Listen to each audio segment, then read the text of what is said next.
In this part of the test, I'm going to give each of you 3 pictures. I'd like you to talk about 2 of them on your own for about a minute, and also to answer a question briefly about your partner's pictures. Luna, it's your turn first. Here are your pictures. They show people achieving things in different situations. I'd like you to compare 2 of the pictures and say what kind of difficulties the people might have faced and how they might be feeling now. All right? Okay. I will start with the picture where there's a group of people celebrating. They seem as they are graduating, maybe from high school or college.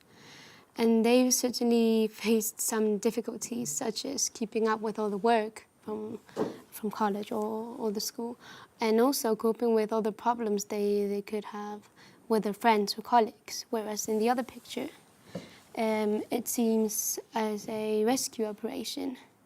And one of the main disadvantages of this is the weather, because they are going by helicopter. So if it's windy or rainy, it's worse. And also it's a dangerous situation because they might be at a high altitude. And in the first picture, they might be feeling overjoyed. They've finished their studies, they're graduating. And in this picture, the man who's rescuing the person in danger might be feeling relieved. Thank you. And Ignacio, which of these people do you think would feel most satisfaction from achieving their goals? Well, in my own personal opinion, I think the one where they are graduating would be the most satisfying for them and achieving, because in the rescue operation, it's their work at the end of the day. So they might do more than one rescue operation each day. So every single one is not that exciting as the first one. Whereas in the graduation, it might be the only time they do it in their whole lives. So it's like an experience to remember.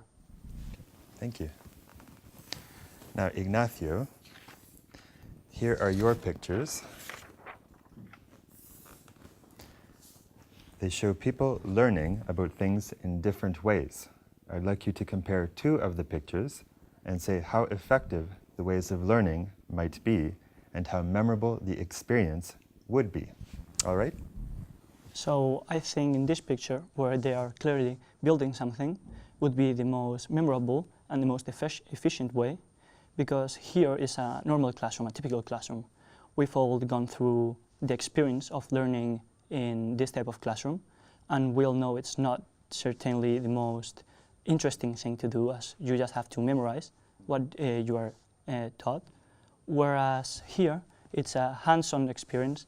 You are working and cooperating with other people, as we can see here.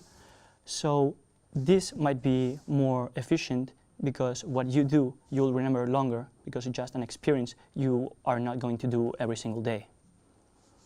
You can see people are enjoying themselves, whereas here you cannot see anyone laughing or grinning. So I think people here are going to remember this experience more than these ones. Thank you. Luna, which of these learning situations do you think would be the most effective? I think this situation would be the most effective because they're working all as a group. They have to count on each other. They have to listen to the other's opinions. So they will know in the future how to cope with decisions between a group. So they're cooperating. That's why I think it's the most effective. Thank you. Can I have the booklet, please? Yeah. Thank you.